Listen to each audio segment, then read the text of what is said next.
그리스도의 평강이 다시 오실 예수님을 기다리는 성도님들과 가정 위에 함께 하시기를 축복합니다. 자, 오늘 우리가 본문으로 택한 이 베드로 전서는 로마의 네로 황제가 기독교를 심하게 핍박하던 때였습니다.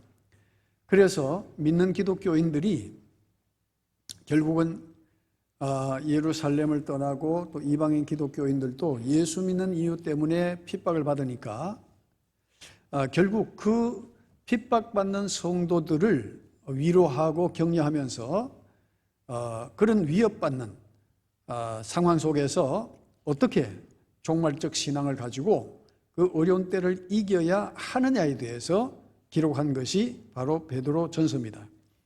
그래서 베드로 전서 1장 1절에 보면 이 편지를 받는 수신자들이 어떤 사람들이냐 하면은 베드로전서 1장 1절에 예수 그리스도의 사도 베드로는 본도, 갈라디아, 갑바도기아, 아시아와 비두니아에 흩어진 나그네들에게 이 편지를 보낸다고 그랬거든요. 그러니까 현재 이 갈라디아, 갑바도기아, 비두니아, 그 본도, 이 아시아는 그 현재 터키에 바로 터키 전역에 있는 주를 말하는 거예요. 네.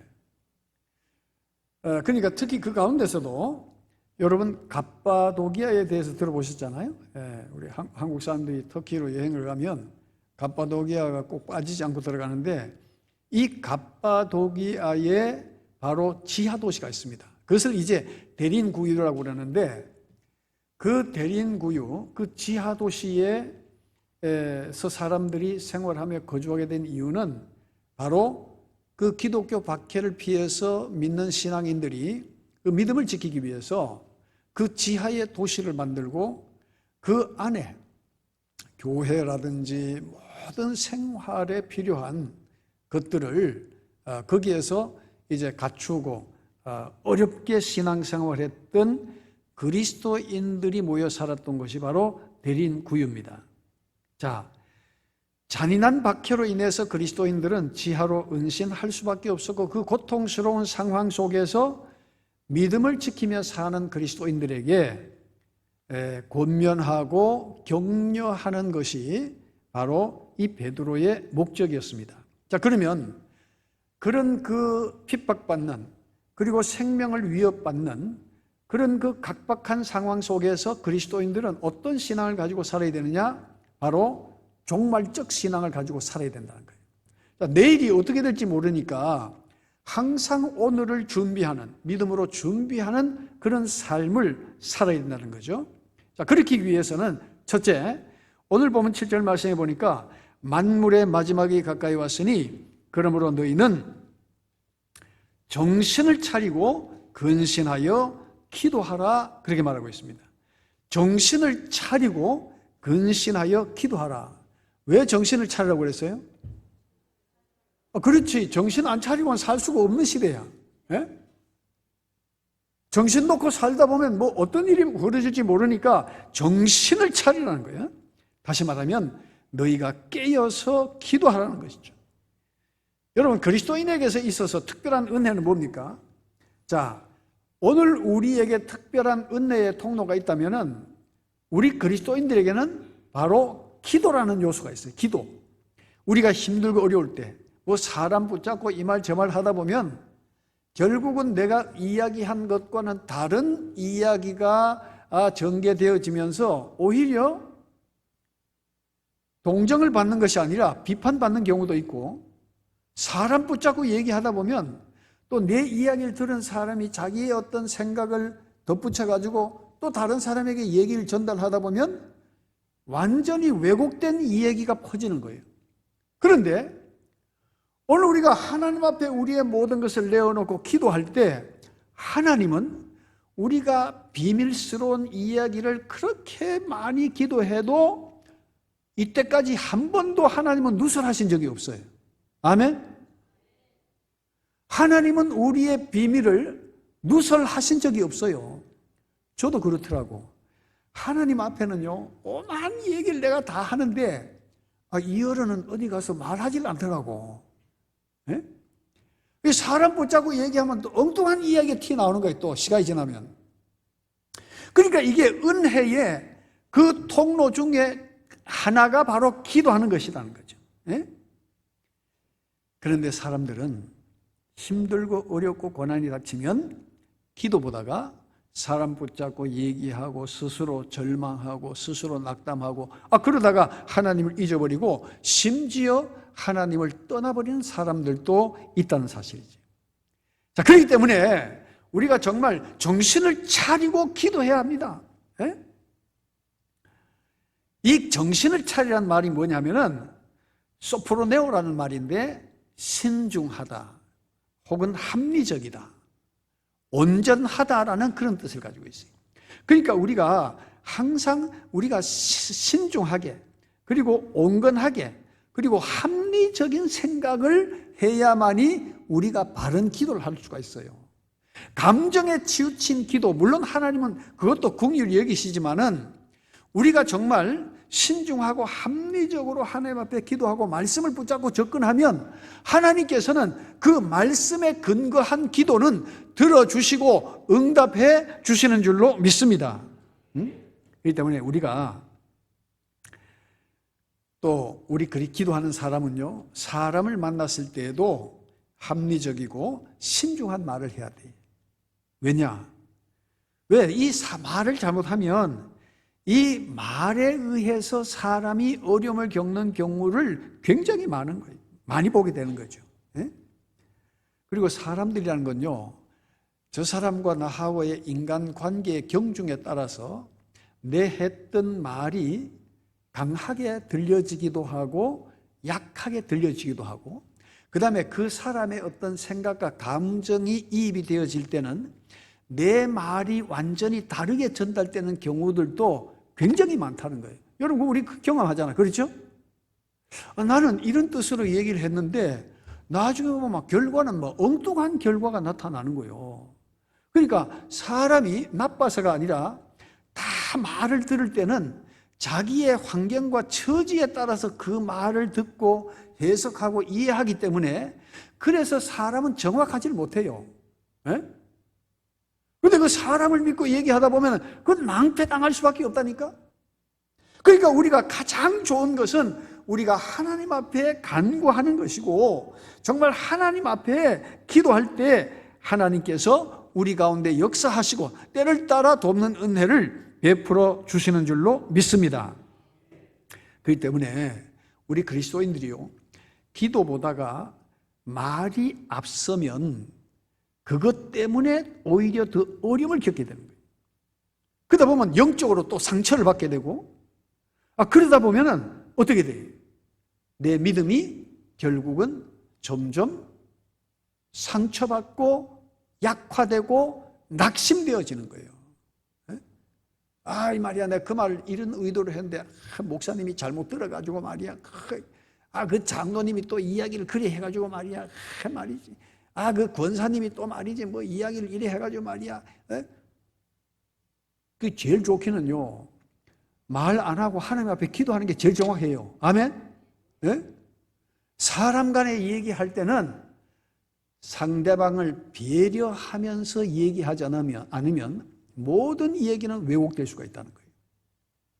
자, 그래서 여러분, 베드로가 이게 근신하여 정신 차리고 근신하여 기도하라 했을 때에 베드로는 과거의 자신의 모습을 생각했다고 저는 생각이 돼요. 어떤 모습? 베드로의 어떤 모습? 자, 한번 봅시다. 마태복음 26장 40절에 보면, 자, 26장 40절에 보면, 40절 41절에 제자들에게 오사 그 자는 것을 보시고 베드로에게 말씀하시되 너희가 나와 함께 얼마? 1시간도 이렇게 깨어 있을 수 없더냐? 하고서 41절에 뭐 하기 위해서? 시험에 들지 않게 뭐 하라? 깨어 기도하라. 마음은 원이로되 육신이 약하도다. 아이고, 이 기도해야 되는데 바빠가지고 내가 요 일만 해놓고 내가 기도하지. 말씀도 요거 끝나면 이제 조용하면 내가 내가 성경을 보지. 요 일, 요 고비만 지나면 그때 내가 기도하지. 그런데 암만 지내봐 그 되는가? 안 되지. 예? 언제 뭐 우리 사는 게 조용한 날이 있어요? 예? 내가 요게 뭐 세상적인 요 일 해결되면 내가 기도하지. 요거 끝나면 내가 그때부터 말씀 보지. 아직도 못 봐. 그러니까 여러분, 우리가 정말 기도하지 않으면, 우리가 말씀을 붙잡지 않으면 우리가 온전한 믿음의 생활을 할 수 없다는 것을 주님께서 그 제자에게 말씀하신 거예요. 그런데 왜 예수님께서 이런 말씀을 하시게 됐느냐? 여러분, 자, 성경을 자세히 보면 마태복음 26장 31절 이하에 보면 예수님께서 제자들에게 얘들아 오늘 밤에 너희들이 다 나를 버릴 거야. 에? 그러니까 너희들 내가 만약에 다시 살아난 후에는 너희보다 먼저 갈릴리에 가 있을게. 너희들 오늘 밤엔 다 흩어질 거고 나를 다 버릴 거야. 하니까 마태복음 26장 33절에 베드로가 나서서 모두 주를 버릴지라도 나는 결코 버리지 않겠나이다. 예? 모두가 다 여기 있는 주님 우리 여기 있는 사람들 다 주님 버려도 나는 결코 버리지 않을 것입니다. 요때 베드로의 마음은 어떤 마음? 예? 요 순간에는 진심이야. 예? 요 순간에는 그렇죠? 진심이야. 그러니까 예수님께서 베드로에게 베드로야 너 오늘 밤에 닭 울기 전에 네가 나를 3번 부인할 거야 하고서 주님 이렇게 말씀하신 거예요. 그러니까 35절에 베드로가 흥분해가지고 내가 주와 함께 죽을지언정 주를 부인하지 않겠나이다. 큰 소리 뻥뻥 치니까 주변에 있는 제자들도 거기에 동조해야지 가만히 있으면 바보 되잖아. 그렇죠? 그 분위기란 게 있죠. 그 모여보면 사람 모여보면요 이게 분위기 따라가게 돼 있어요. 그래서 자기 마음에 별로 생각이 없어도 거기에 동조하는 일이 있다고. 그러니까 제자들도 모든 제자들도 다 그와 같이 얘기하더라는 거예요. 이게 세상 분위기입니다. 예? 자, 그런데 여러분 이렇게 주님께서 제자들과 대화하신 후에 얘들아 기도하러 가자. 그 기도하러 갔는데 제자들이 예수님이 기도한 동안 다 뭐 했어요? 다 졸고 있어요. 다 졸고 있어요.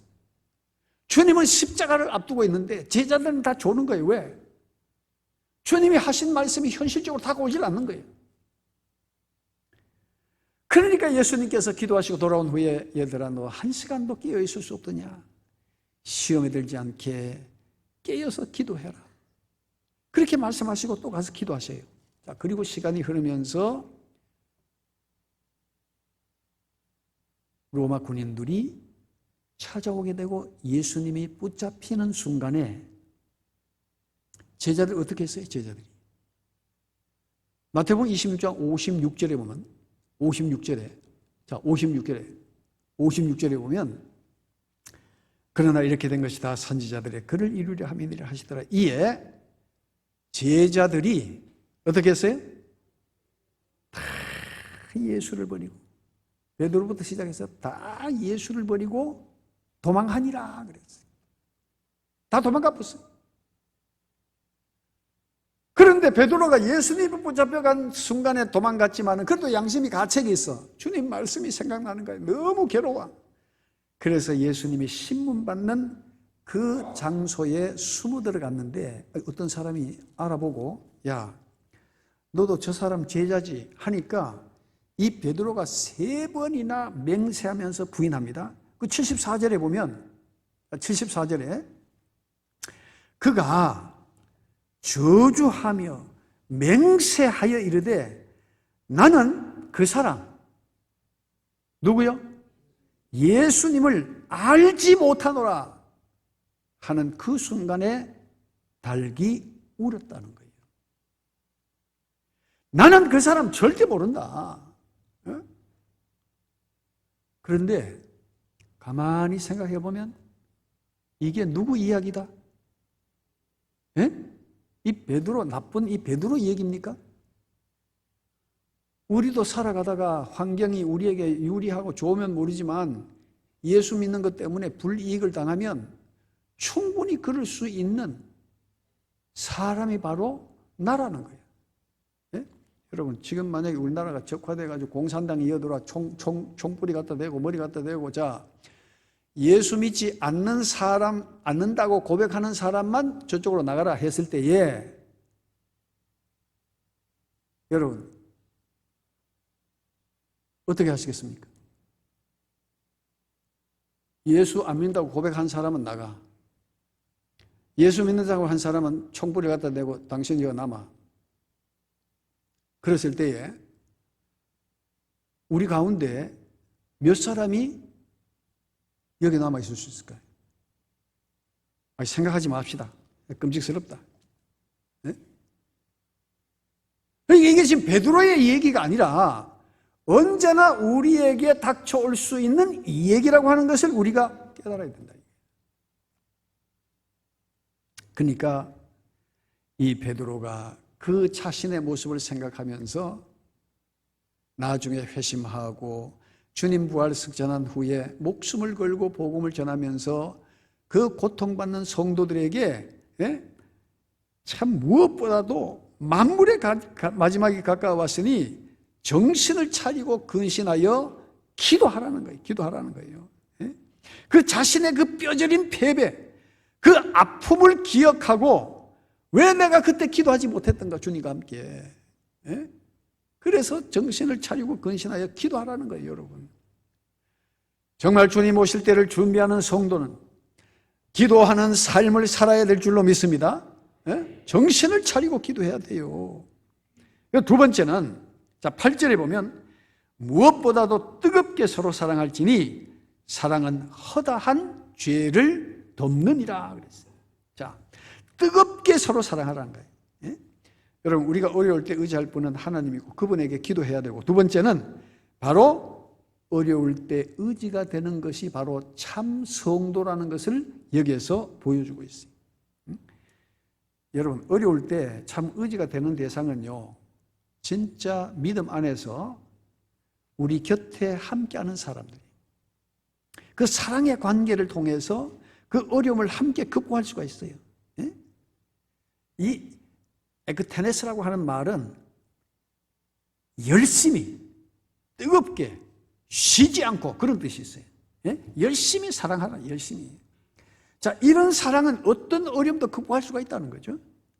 그런데 베드로가 이 글을 쓸 때에 아마 자신이 주님을 대했던 일을 기억한 것 같아, 보니까. 자, 우리가 마태복음 아까 26장에서 본 것처럼, 너가 3번 부인하리라, 절대 그러지 않겠습니다, 막 같이 죽겠다고 그래 맹세했던 베드로가 나중에 보면은 3번이나 주님을 부인하잖아요.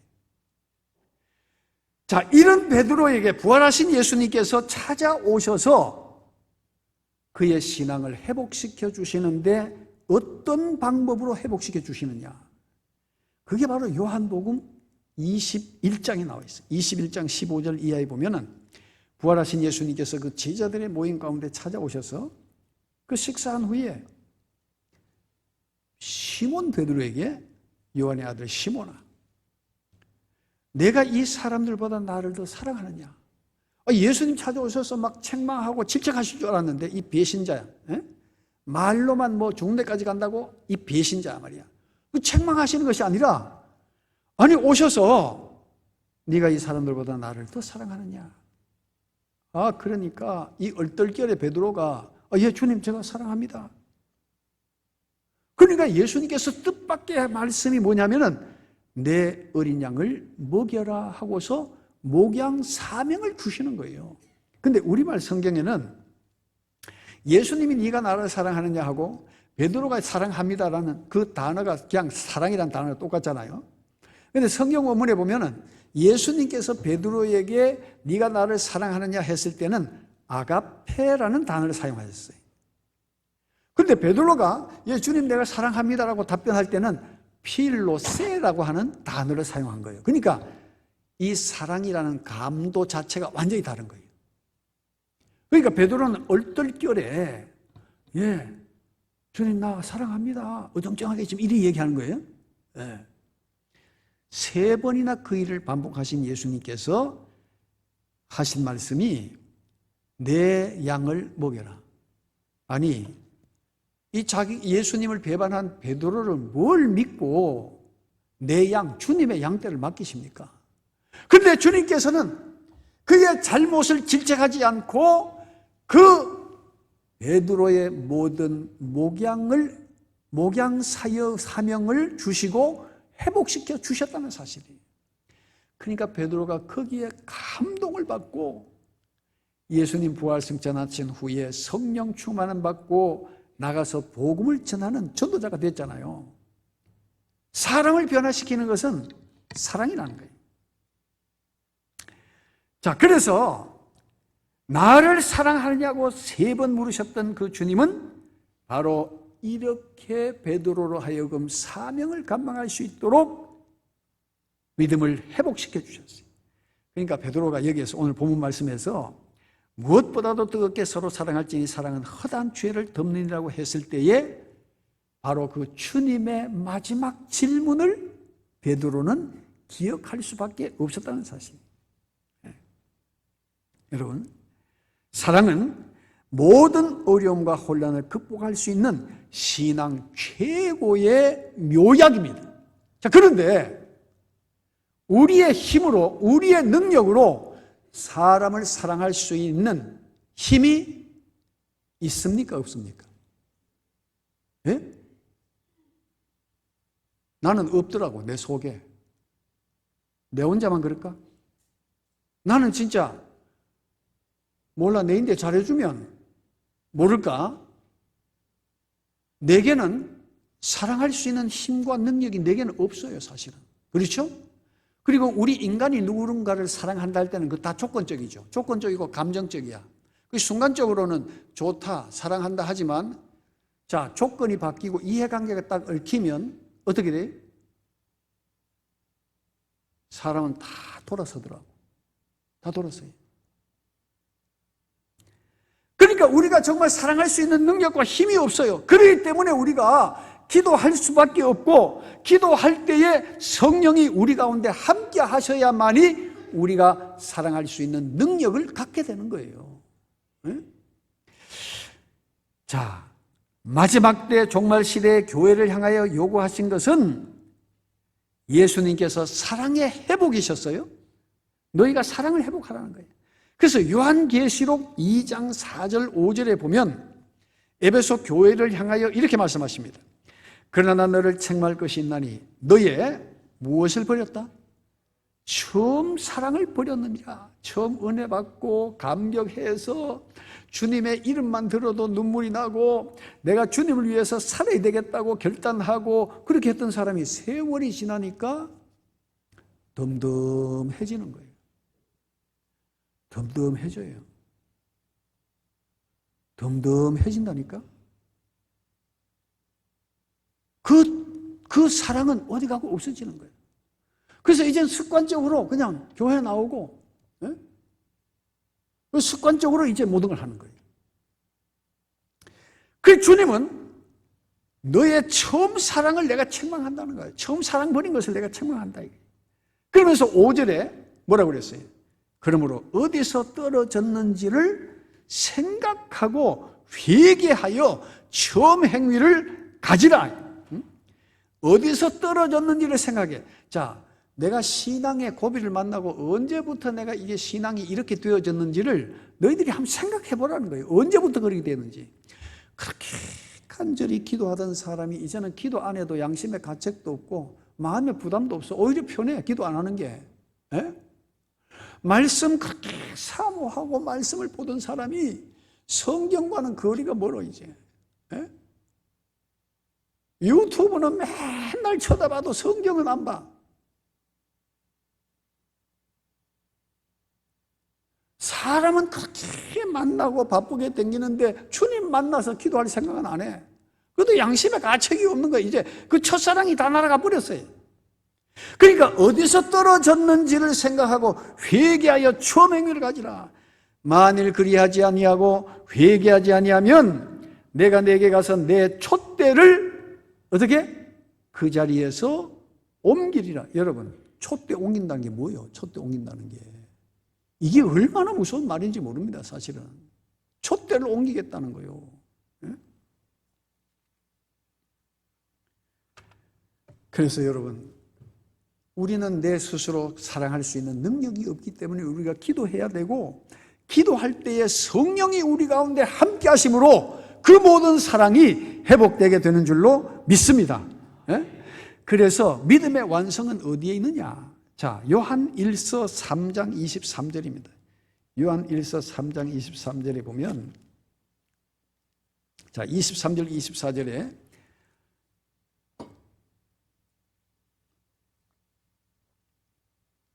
그의 계명은 이것이니 곧 그 아들 예수 그리스도의 이름을 믿고 그가 우리에게 주신 계명대로 뭐하라? 서로 사랑할 것이니라. 이 계명은, 그 계명은 이것이니 곧 그 아들 예수 그리스도의 이름을 어떻게? 믿고 그랬어요. 믿고 믿는다면 그가 우리에게 주신 계명대로 서로 사랑할 것이니라. 믿으면 서로 사랑하라 이 말이야. 서로 사랑하게 돼요. 그러면 우리가 사랑할 수 없다는 것은 지금 우리의 믿음이 크다는 거예요, 적다는 거예요? 형식은 갖춰져 있는데 아직 내 믿음이 부족하다 그 말 아니에요 지금. 예? 그래서 이해관계가 얽히면은 좋았다가도 돌아서면 그냥 쌍 소리가 나고 말이지. 내가 전에 지인데 얼마나 잘해줬는데 지금 내인데 지가 내인데 그럴 수가 있나 이래가지고 이제 공론을 따지는 거예요. 그렇기 때문에 우리가 정말 믿는다면 그의 계명대로 서로 사랑할 것이라 하고서 24절에 보면 그의 계명을 지키는 자는 주 안에 거하고 주는 그의 안에 거하나니 우리에게 주신 누구로 말미암아? 성령으로 말미암아 그가 우리 안에 거하시는 주를 우리가 아느니라. 성령으로 말미암아. 그러니까 성령의 역사함 없이는 우리가 사랑할 수 있는 능력도 힘도 없다는 거예요, 여러분. 그러면 성령이 우리 가운데 함께 하시기 위해서는 우리가 기도해야 된다는 거예요.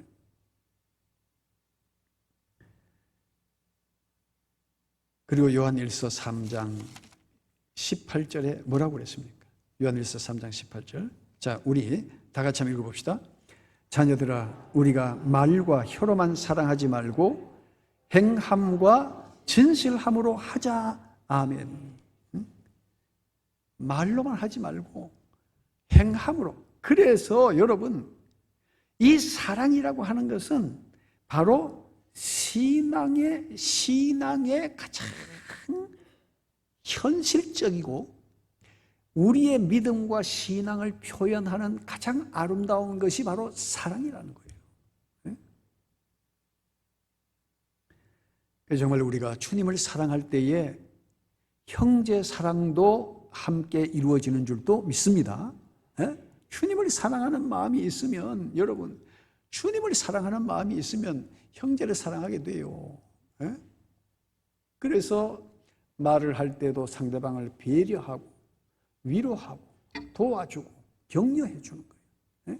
여러분, 어느 교회든지 보면 사람이 자기는 일 안 하면서 말로 하여튼 사람 심장 디비는 사람이 있죠. 자기는 하지도 않으면서 일하는 사람이 맥 빠지도록 만들어버린 뒤에서 오만 얘기를 다 하는 거야. 그게 믿음이 없어서 그래요, 사실은. 믿음이 없으니까. 그러면 내가 하지 못한 일을 누가 수고하고 이렇게 할 때는 내가 형편이 안 되면 형편 안 되는 걸 어떻게 하겠어? 그저 위로하고 격려해 주는 것만 해도 힘이 나는 거예요. 그런데 자기 방식과 다르다고 뒤에서 오만 얘기를 쏟아내니까 일하는 사람이 거기에만 번아웃 돼버린 거예요. 기분이 확상해 버리니까. 그러면 다음에 누구도 그 일을 안 맡으려고 그래. 왜? 또 뒤에서 누가 말하니까. 이게 얼마나 큰 죄인 줄도 모르고 하고 있는 거야. 입으로 짓거대는 거예요. 여러분, 이게 어느 교회다 그것 때문에 교회가 어려워지는 거예요. 어려운. 응? 내가 안 하면, 내가 못하면 말이라도 안 하면 되잖아. 그게 도와주는 거죠. 꼭 안 하면서 말을 뱉어내. 뭐 그리 잘났어요. 예. 아니, 내 이야기는 그 천안 삼거리 그 왼쪽에 있는 교회 얘기요. 우리 교회 얘기가 아니고.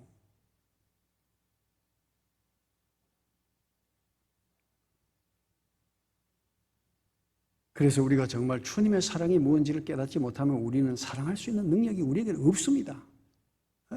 주님을 사랑하기. 그리고 위해서는 우리가 성령의 능력을 힘입고 성령을 받아야 되는 줄로 믿습니다. 그럴 때 우리가 사랑하게 되는 거예요. 너그러운 마음을 갖게 되고 상대방을 배려하는 말을 하게 되고 위로하는 말을 하게 되고 돕는 말을 하게 되는 거예요. 자, 그 다음에 세 번째는 10절에 보면 각각 은사를 받은 대로 하나님의 여러 가지 은혜를 맡은 선한 청지기 같이 어떻게 해라? 서로 봉사하라. 응? 자, 첫째, 정신을 차리고 근신하여 기도하라. 두 번째, 뜨겁게 서로 사랑하라. 세 번째, 선한 청지기 같이 봉사하라고 그랬어요. 근데 여기 보면은 은사를 받은 대로 그랬어요. 각각 은사를 받은 대로. 여러분, 은사는 여러분 잘 알듯이 카리스마라는 뜻이에요. 카리스마. 이거는 은혜, 호의라는 그런 뜻이 있죠. 그러니까 행위의 결과로서 믿음의 증거를 나타내는 것이 바로 은사예요. 은사. 믿음의 증거는 은사로 나타나게 되어 있다는 거예요. 대단히 중요합니다. 저 사람 카리스마가 있다 했을 때에 이것은 믿음으로 나타난 행위의 결과를 말하는 거예요. 만일 그런 증거가 없다면 그 믿음은 온전하다고 할 수가 없다는 거예요.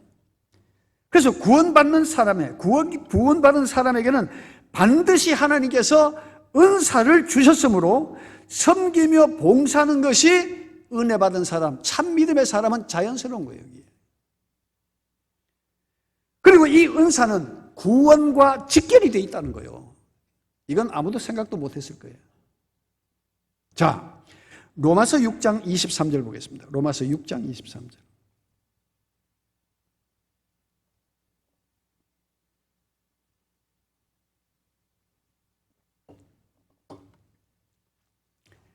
자, 중요한 말씀이니까 한 자씩 우리가 그 의미를 생각하면서 같이 읽겠습니다. 죄의 싹은 사망이요 하나님의 은사는 그리스도 예수 우리 주 안에 있는 은사는 그리스도 예수 우리 주 안에 있는 뭐요? 영생이니라. 대단히 중요한 얘기예요. 은사는 믿음의 결과로 나타나는 것이고 그것을 통해서 영생이 온전히 이루어지는 거예요. 네? 그러니까 신앙이 뭐 믿음으로만 구원받는다. 50%는 맞아요. 그럼 어떤 믿음이냐 이거지. 어떤 믿음이냐. 그 믿음이 어떤 믿음이냐. 자, 고린도전서 1장 7절 한 군데 더 봅시다. 고린도전서 1장 7절. 자, 같이 읽겠습니다. 너희가 모든 은사에 부족함이 없이 우리 주 예수 그리스도의 나타나심을 기다림이라. 아멘. 모든 은사에 부족함이 없이 우리 주 예수 그리스도의 나타나심을 기다림이라. 다시 말하면, 자, 대림절을 맞이해서 정말 다시 오실 예수님을 기다리는 사람은 은사에 부족함이 없는. 은사는 뭐요? 하나님께서 우리로 하여금 그리스도의 이름으로 섬기며 봉사하라고 주신 것이 은사잖아요. 네? 말로만 예수 믿어요? 그게 아니라는 거예요. 그러니까 이 기독교 신앙이라는 것은 굉장히 구체적이고 현실적인 것을 말하는 거예요. 네? 공중에 뜬구름 잡는 그런 추상적인 얘기가 아니라는 거예요. 믿음이라는 것이 굉장히 현실적이고 은사와 더불어서 그 믿음이 드러나게 된다는 그 말이에요. 자, 그러면 이런 은사를 어떻게 사용해야 되느냐? 오늘 본문 11절에 나와 있어. 오늘 본문 11절에. 자, 11절 보면 만일 누가 말하려면 어떻게 하고? 하나님의 말씀을 하는 것 같이 하고, 누가 봉사하려면 어떻게 하고? 하나님이 공급하시는 힘으로 하는 것 같이 하라. 왜 이렇게 해야 되느냐? 이는 범사에 예수 그리스도로 말미암아 누가 하나님이 영광을 받으시게 하려 함이니 그에게 영광과 권능이 세세에 무궁토록 있느니라. 아멘. 그렇게 말하고 있어요. 그러니까 우리가 봉사하고 섬기고 뭘 하든지 간에 그것을 통해서 하나님의 영광이 드러나지 않는 모든 것은 믿음의 행위가 아니라 그 말이에요. 이렇게 하지 않으면 섬김과 봉사가 결국은 자기 자랑이 돼요. 자기 자랑이 돼요. 제가 전주에 있는 어떤 분을 만났는데 누가 자기가 어려울 때 좀 도와줬대. 그런데 이 사람 댕기면서 내가 어려울 때 그 사람을 얼마 도와줬다. 또 저기 가서 또 누구 만나면 내가 저 사람 어려울 때 얼마 내가 도와줬다. 근데 처음에 도움 받았을 때는 굉장히 고마웠는데 이게 돌아다니면서 내가 그 사람 얼마 도와줬다. 내가 그 사람 또 얼마 도와줬다. 나중에 은근히 화가 나더래. 이게 뭐 사람을 말이지 도와주고 말이지 바보만. 그러면서 내가 돈이 있으면 진짜 막 갖다 줘보고 싶더라 이거야. 이 뭐요? 우리가 오른손이 한 것을 왼손이 모르게 하라고 그랬죠. 그게 무슨 뜻입니까? 그게? 결국 나팔을 불면 결국 그것은 하나님께 영광 돌리는 것이 아니라 뭐가 돼요? 자기의가 되는 거예요. 그러니까 듣는 사람은 기분이 나빠지는 거예요. 처음에는 고마운 마음이 점점 이제 기분이 나빠지는 거예요. 그래서 여러분, 오른손이 한 것을 왼손이 모르게 하도록 하는 방법 중에 하나가 교회를 통해서 섬기고 봉사하는 거예요. 그렇죠? 그럼 교회를 통해서 하면 내가 드러날 필요가 없잖아요. 그 사람은요, 할 수 없어요. 뭐 좀 하고 나면 자기가 이거 했느니 저거 했느니, 이게 사람은 그게 무슨 이제 그걸 통해서 자기를 드러내려 하는 거 아니에요. 이게 굉장히 무섭다는 게 기독교 신앙에 있어서는. 그러니까 너희가 선한 청지기 같이 봉사하라. 다시 말하면 선한 청지기는 봉사를 하되 누구의 이름이 드러나게 해야 된다? 하나님의 이름이 드러나게 해야 된다는 거예요. 그렇지 않으면 유익이 없다는 거죠. 자, 오늘 말씀 정리하겠습니다. 마지막 때 간직해야 할 우리의 신앙은 첫째, 정신을 차리고 근신하여 기도해야 됩니다. 기도해야 돼요. 그 큰 소리 쳤던 베드로도 기도 없이 결국은 주님으로부터 돌아섰어요. 뜨겁게 우리가 서로 사랑해야 돼요. 내 개인적으로 사랑할 수 있는 능력이 없어요. 성령이 우리와 함께 하셔야 돼요. 그러기 위해서는 기도할 수밖에 없어요. 선한 청지기같이 봉사해야 돼요.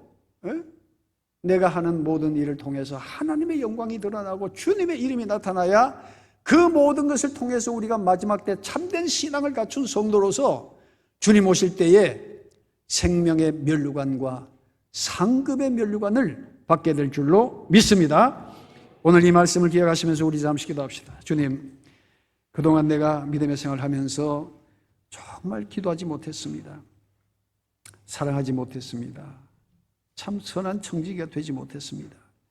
주님, 마지막 때 간직할 참된 신앙이 무엇인지를 깨닫고 이 말씀 따라 살게 하여 주시옵소서. 우리 잠시 통성으로 기도하겠습니다. 거룩하시고 자비하신 아버지 하나님, 은혜와 사랑을 감사드립니다. 주여, 늘 말씀 가운데 산호를 하면서도 내 삶은 변화되지 않는 것은 우리가 주님의 말씀을 따라 살지 못했기 때문이요, 믿노라 하면서도 행하지 못함으로 말미암아 오히려 내가 믿는다고 하는 그것 때문에 다른 사람들에게 상처와 아픔을 줄 때가 있었음을 고백을 드립니다. 주님, 정말 정신을 차리고 기도하게 하시고 서로 사랑할 수 있는 마음을 주여 성령을 통해서 누리게 하여 주시고 주님의 영광을 드러내는 봉사가 되게 하여 주시옵소서.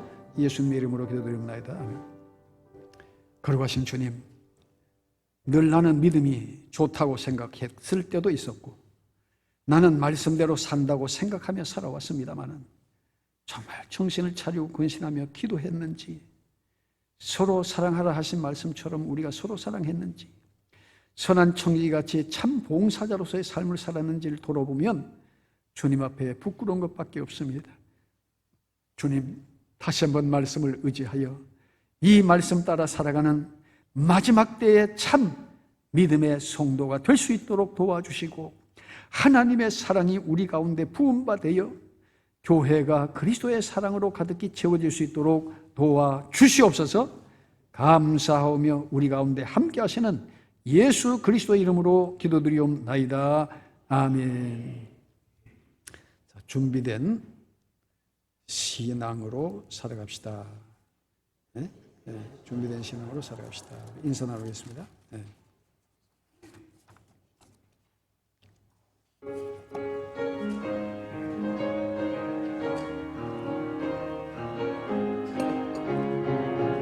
주 안에서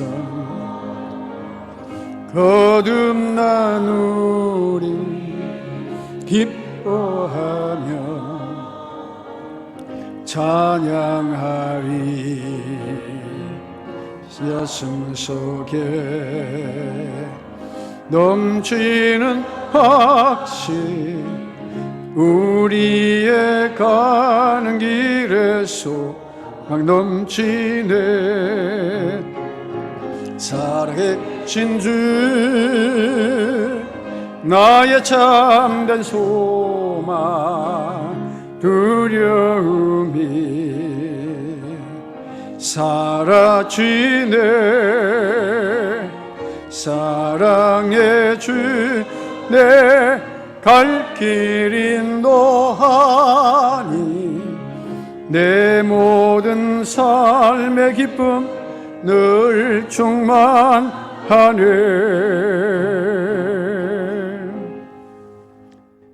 이제는 우리 주 예수 그리스도의 무한하신 은혜와 하늘에 계신 우리 아버지의 극진하신 사랑과 성령의 교통하심이 마지막 때 다시 오실 주님을 기다리는 성도로서 기도하며 사랑하며 봉사하는 삶을 살기를 마음으로 다짐하고 돌아가는 믿음의 온 가족들에게 이제부터 영원토록 함께 하시기를 간절히 축원하옵나이다. 아멘.